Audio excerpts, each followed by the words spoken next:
मुल्क में नफरत और तकसीम की सियासत अरूज पर है। इस बुखार का इलाज करना पड़ेगा।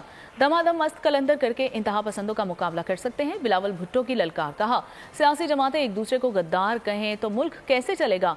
अगर नौजवानों को मुस्बत समत नहीं लेकर गए तो क्राइम बढ़ेंगे। हैदराबाद में तकरीब के दौरान बेनज़ीर भुट्टो शहीद को खिराज अकीदत पेश। पीपी चेयरमैन मां पर पढ़ी गई नज्म पर जब्त बरकरार ना रख सके और आपदीदा हो गए। मेरा ख्याल में पाकिस्तान को 2024 में एक रेनेसांस की जरूरत है। पूरे पाकिस्तान में हर कल्चर को, हर ज़बान को, हर कौम की तारीख को ओन करे, पहचाने, सिखाए। जहाँ हम अपना हिस्ट्री को, अपना सकाफत को, उसको ओन करें, उस पर शर्मिंदा ना। जब इस मुल्क के दानिशवरों जाग जाते हैं, इस मुल्क के शायर जाग जाते हैं, सबसे भरकर इस मुल्क के नौजवान जाग जाते हैं, तो आपका रास्ता कोई नहीं रोक सकता। पॉजिटिव इंगेजमेंट अगर हम अपने नौजवानों को एक ऐसा एनवायरनमेंट प्रोवाइड नहीं करेंगे जहां वो मुस्बत तरीके से अपने मुआशरे पे कंट्रीब्यूट कर सकते हैं, तो फिर ये जो क्राइम है, जो ड्रग्स के इश्यूज है, ये तो चलते रहेंगे। हर पाकिस्तानी को समझाना पड़ेगा